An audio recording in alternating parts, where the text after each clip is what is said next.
नमस्कार. अशोक मामा आजच्या भागात आपण बघणार आहोत. इकडे भैरवी सगळ्यांना प्लॅनिंग करत असते तेव्हा ती म्हणते आपल्याला खूप साऱ्या गोष्टींकडे लक्ष द्यायचं आहे. आता येणारं फेस्टिवल म्हणजे दिवाळी आहे. दिवाळीच्या हिशोबाने आपल्याला आपला प्रोडक्ट डेव्हलप करायला लागेल आणि आजूबाजूची जेवढी दुकानं आहेत ना तिथे सॅम्पल म्हणून आपले प्रोडक्ट जायला पाहिजेत आणि त्याच्यासाठी जी काही कॉस्ट लागेल त्याचं आपल्याला प्लॅनिंग सुद्धा करायला लागते. तेवढ्यात आम्ही आत्या म्हणायला लागतात की मला असं वाटते तुला याच्यासाठी तुझे बक्षिसातले पैसे आहेत ना ते भांडवल म्हणून वापरले तर चांगलं होईल. तेव्हा केशवमामा म्हणतात असं कसं, ते पैसे नाही वापरायला पाहिजेत. तेवढ्यात आत्या म्हणायला लागतात असं का, पैसे तर त्याच कामासाठी दिले आहेत ना आणि मला असं वाटते ते पैसे तिने त्याच्यासाठीच वापरायला पाहिजेत. तेवढ्यात केशवमामा म्हणतात तुम्हाला सांगू का, अशी बक्षिसाचे पैसे भेटले ना की ते वापरायचे नसतात, ते ठेवायचे असतात. आणि आमच्या गावाला कसं असायचं, लहान मुलं असं काही बक्षीस जिंकले ना 2 रुपये 5 रुपये तर त्यांना त्यांचे शिक्षक सांगायचे की ते पैसे डायरेक्ट घरी जायचे आणि आई वडिलांना द्यायचे आणि देवापुढे ठेवायचे.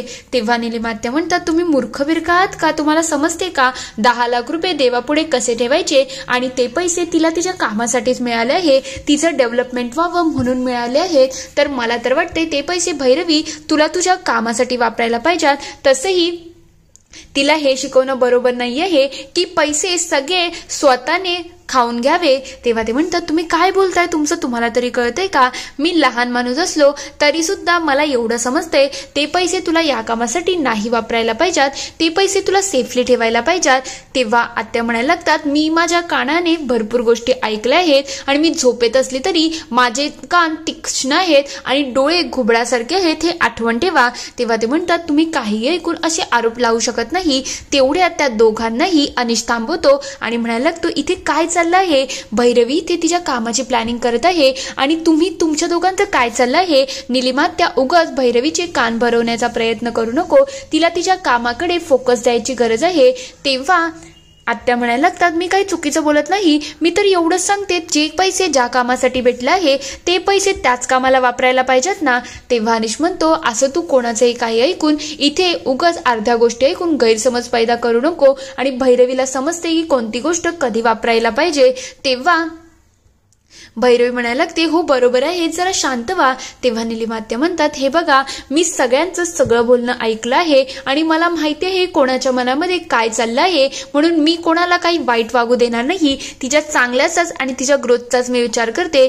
तेवढ्यात भैरवी म्हणायला लागते निलिमात्या मला या घरामध्ये आता भांडण नाही पाहिजे, एकतर या घरामध्ये शांती खूप मुश्किलीने येते आणि तुम्ही उगाच अनिश आणि मामांच्या बद्दल काही गैरसमज मनामध्ये ठेवू नका, कारण की त्यांच्या मनामध्ये असं काहीच नसेल. आता अनिश जे बोलतोय ते मला पटत आहे, आपल्याला कामाकडे फोकस द्यायला पाहिजे, बाकी सगळ्या गोष्टी नंतर करायला पाहिजेत. तेव्हा निलिमात्या म्हणतात ज्याचं चांगलं करायला जाऊ त्याला आपल्या चुकीचं वाटत असेल तर सोड, मी या सगळ्या टॉपिकमध्ये आता काही बोलतच नाही. निलिमात्या लगेच तिथून निघून जातात. हे बघता लगेच किशामामाही तिथून जायला लागलेले असतात. तेव्हा ते म्हणतात जाऊ दे मलाही थोडं काम आहे, कसं पाय दुखतात सगळ्या गोष्टी होतात ना, ते ही तिथून निघून जातात. एवढ्यात अनिश म्हणायला लागतो तू या सगळ्या गोष्टीकडे लक्ष देऊ नको, तू फक्त आणि फक्त कामाकडे लक्ष दे. तेव्हा भैरवी म्हणते कामाकडे लक्ष द्यायची तर गरज आहे, पण मला माझी एक प्रायव्हेट स्पेस पाहिजे आहे ज्याच्यामध्ये मी सगळं प्लॅनिंग करू शकतो. आपल्याला बिझनेस कसा पुढे न्यायचा आहे हे सगळं ही मला प्लॅन करायला लागेल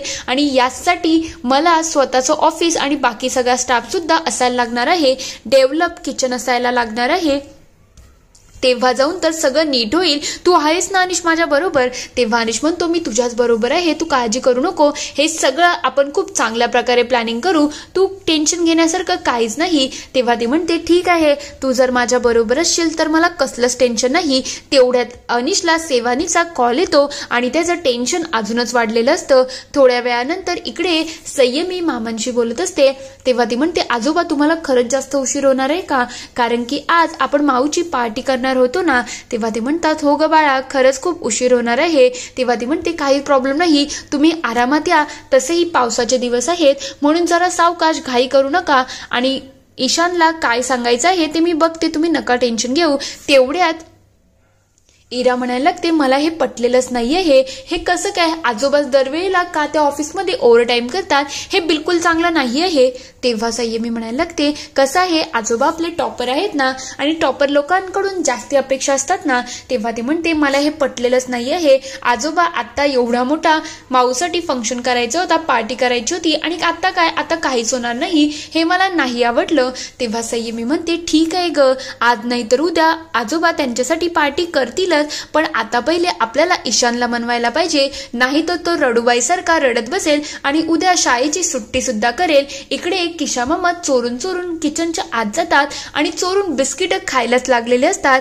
तेवढ्यात तिथे नीलिमा आत्या येतात आणि त्यांना हाताने थापतात. तेव्हा ते म्हणतात, नंतर नंतर, आता वेळ नाहीये हे. तेवढ्यात ते मागे वळतात. तेव्हा नीलिमा आत्या म्हणतात, हे काय चाललंय तुमचं? आत्ता तर मगाशी तुम्ही खाल्लं होतं ना, आत्ता मला समजते दिवसभरामध्ये कसे एक एक बिस्किटाचे पुढे संपत आहेत. म्हणजे खायला भेटते तर जास्तच खायचं, असं काही बरोबर नाहीये हे. जरा लिमिटमध्ये आणि पद्धतशीर खाल्लं तर काही चुकीचं आहे का? सांगू का राधा वहिनींना नाव? तेव्हा ते म्हणतात, असं काय, भूक लागली म्हणून मी खाल्लं, एवढं काय मोठी गोष्ट झाली आहे?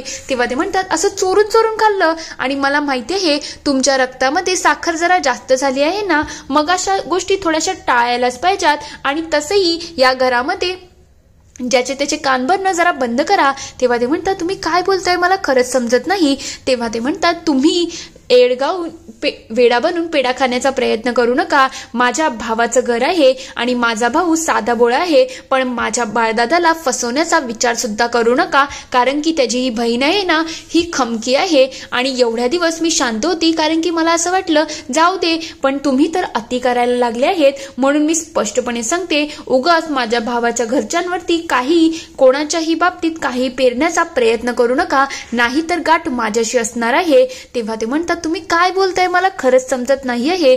तेव्हा ते म्हणतात, तुम्हाला समजत नाही का? आणि त्यालाही सांगून टाका, मी सगळं ऐकलं आहे, माझे कान डोळे सगळे तीक्ष्ण आहेत आणि तुमच्यावरती मी बारीक लक्ष ठेवूनच आहे. उगाच कोणाच्या पैशावरती डोळा असेल ना, तर डोळा बाजूला करून ठेवा. हे ऐकल्यानंतर किशामा विचार करतात, हे सगळं काय होतं, कोणाबद्दल होतं? जसं त्यांना काही समजलंच नाही अशी ऍक्टिंग करायला लागलेले असतात.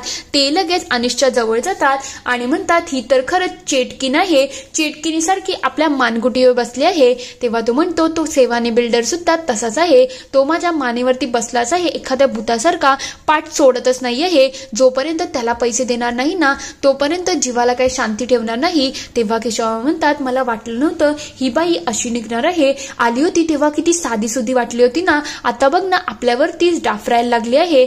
तेव्हा अनिश म्हणतो, हो हे तर बरोबर आहे, हिचा काहीतरी बंदोबस्त करायला लागेल, हिला तिच्या घरी किंवा तिच्या नवऱ्याच्या घरी पाठवणं गरजेचं आहे. तेव्हा ते म्हणतात, हिला सगळी बाहेरच्या लोकांची राहणीमान सगळं माहिती आहे, म्हणून तर ही एवढी चाप्टर आहे, पण आपल्याला काहीतरी करायला तर लागेल. तेव्हा तो म्हणतो, काय करायचं मामा, मलाही तोच प्रश्न पडला आहे. तेव्हा ते म्हणतात, भैरवीचे पैसे तर आपल्याला काही करून आपल्याकडे घ्यायला लागतील ना, तेव्हाच तर तुझं कर्जमुक्त होईल. तेव्हा ते म्हणतात, कर्जासाठी तुला काही ना काही करायला लागेल.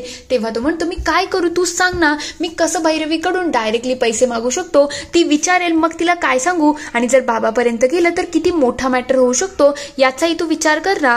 तेव्हा ते म्हणतात, हो तुझंही बरोबर आहे, तेवढ्या वर्षात भाऊजी तर तुझ्या बाजूने कधीच नव्हते ना, पण आता काय करशील? तेव्हा तो म्हणतो, हो ना, बाबा कधीच माझी साथ देत नाही, ऑलरेडी त्यांच्या नजरेमध्ये मी नालायकच आहे, आणि जर आता भैरवीकडून पैसे घेतले ना, तर मी त्यांच्या नजरेमध्ये पुरेपूर पडून जाईल. तेव्हा ते म्हणतात, तू शांत हो, बघ मी काय तुला सांगतोय, आता ना आमच्या गावामध्ये एक नदी होती, तिकडे ना काहीतरी वेगळंच होतं. तेव्हा तो म्हणतो, मामा मुद्द्यावर ये रे, उगाच लांबड लावू नको, मला लांबड ऐकण्याची बिलकुल इच्छा नाहीये हे. तेव्हा ते म्हणतात, हे बघ साधू, आमच्या नदीमध्ये ना पहिले खूप मोठे मासे असायचे आणि छोटे मासे सुद्धा असायचे, पण मोठे मासे काही होईना हातामध्ये लागतच नव्हते. मग आम्ही काय प्लॅनिंग केलं, पहिले सगळे छोटे मासे पकडले आणि छोट्या माशांना पकडल्यानंतर मग मोठे मासे गावायला लागले. मग आपल्या याच्यामध्ये मोठे आणि छोटं काय आहे तुला माहिती आहे का? संयमी हा छोटा मासा आहे आणि मोठा मासा आहे म्हणजे भैरवी. मग आपल्याला संयमीचा वापर करून भैरवीचा काटा काढायला लागणार आहे. आणि याच्यासाठी जसं साधूची गोष्ट तुला माहितीये का, साधूचा जीव पोपटामध्ये असतो ना, मग तसंच भैरवीचा जीव संयमी नावाच्या पोपटामध्ये आहे आणि त्याच्यावरती आपल्याला नेम लावून आपली संधी साधायची आहे. तेव्हा तो म्हणतो, बघ कसा निशाणा लावा. ते दगड घेतात आणि तो निशाणा लावून तिथून दगड फेकून देतात. हे सगळं ऐकल्यानंतर अनिशच्या डोक्यामध्ये सुद्धा प्लॅन सुरू होतो. दुसऱ्या दिवशी सकाळी अनिश इकडे माणिकच्या जवळ जातो आणि त्याला सांगायला लागतो, हे बघ मी तुला जसं सांगितलं आहे तसंच काम कर. तेव्हा तो म्हणतो, ठीक आहे, तू जसं सांगितलं आहे तसं काम करेल, पण याच्यासाठी तुला पैसे मोजायला लागतील. तेव्हा तो म्हणतो, पैशांसाठी सगळं चाललं आहे, तू आत्ताच्या आत्ता पहिले संयमीला कॉल कर. संयमी इकडे तिच्या कामामध्ये असते. तेवढ्यात किशा मामाचं तिच्याकडे बारीक लक्ष असतं.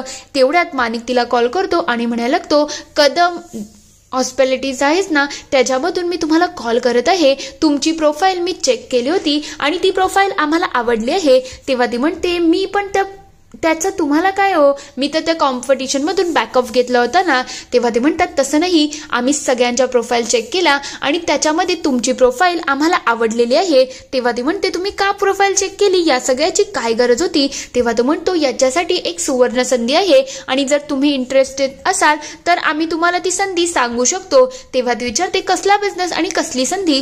तेव्हा ते म्हणतात, एक काम करा, तुम्ही मला भेटायला या, म्हणजे आपण याच्यावरती सविस्तर बोलू शकतो. एक बिझनेस अपॉर्च्युनिटी आहे, कारण की तुमच्यासारख्या यंग लोकांना अशी संधी मिळावी अशी आमची इच्छा आहे. तेव्हा ती म्हणते, असं का, पण तुम्ही ही संधी मलाच का देत आहात. तेव्हा तो म्हणतो, तुम्ही जरा यंग वाटत आहात आणि टॅलेंटेड सुद्धा, आणि तुम्ही याच्यामध्ये खरंच काम करू शकता, कारण की तुमच्या पॅशनमध्ये लिहिलेलं आहे ना की तुम्हाला बेकिंग आणि केक्स या सगळ्यामध्ये इंटरेस्ट आहे. त्याच्याचमुळे आमचं बेकिंगचं बी एक फ्रँचायझी आहे, ती जर तुम्हाला सांभाळायला मिळाली तर.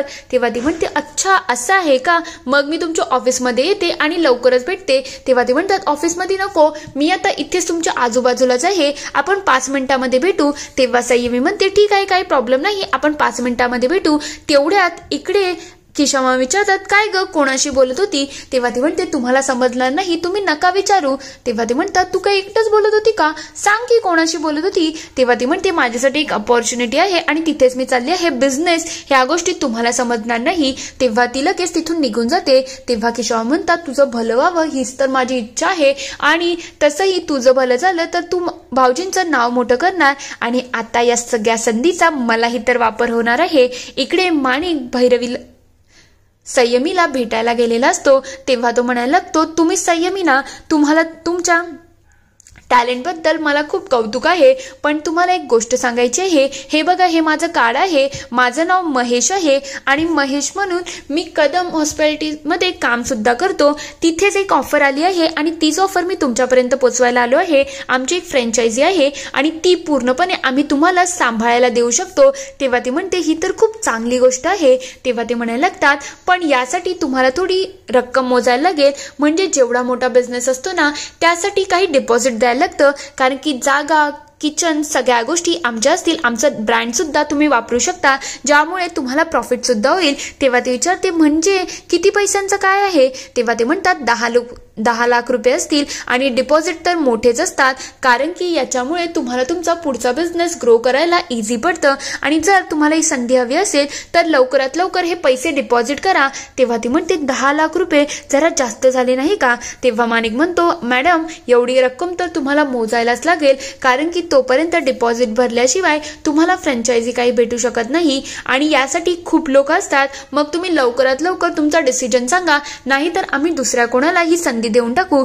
तेव्हा संयमी म्हणते, मला एकदा माझ्या घरच्यांशी बोलायला लागेल, त्यानंतर मी तुम्हाला कळवते. हे ऐकल्यानंतर माणिकच्या चेहऱ्यावरती थोडा आनंद आलेला असतो. पुढील भागात आपण बघणार आहोत, संयमी इकडे भैरवीच्या जवळ जाते आणि तिला म्हणते, माऊ मला तुझी एक मदत हवी आहे. तेवढ्यात इकडे तुषार सुद्धा आलेला असतो. तुषार लगेच ते कार्ड हातामध्ये घेतो आणि म्हणाला, तुम्हाला आता संयमी भेटली होती आणि तिने सांगितलं तिला कोणीतरी ऑफर दिली आहे फ्रँचायझीची. मी या फोन नंबरवरती कॉल केला तेव्हा तो माणूस तर तोच आहे, पण तो अशा ऑफरबद्दल काहीच बोलला नाही. खरं म्हणजे अनिश, हे काहीतरी फ्रॉड घडत आहे, आपल्याला लवकरात लवकर संयमीला सगळं सांगायला पाहिजे. हे ऐकल्यानंतर अनिशच्या चेहऱ्याचा रंग चढून गेलेला असतो की तुषारला माझा प्लॅन पूर्णपणे समजला आहे. इकडे संयमी सांगत असते, माऊ कदम्स आहेत ना, त्यांनी मला एक ऑफर दिली आहे, त्यांची बेकिंग ची एक फ्रँचायझी आहे ती सांभाळण्याची आणि त्याच्यासाठी काही पैसे डिपॉझिट करायला लागणार आहेत ते मला आत्ताच भेटून गेले। हे ऐकल्यानंतर भैरवीलाही थोडं आश्चर्य वाटतो की त्यांनी संयमीला ऑफर दिली। इथे एपिसोड संपतो। आता अनिशने जो प्लॅन बनवला आहे तो तुषारकडे उघड तर झाला आहे, पण तुषार संयमीकडे पोहोचू शकेल का काय वाटतं ते मला कमेंटमध्ये नक्की कळवा।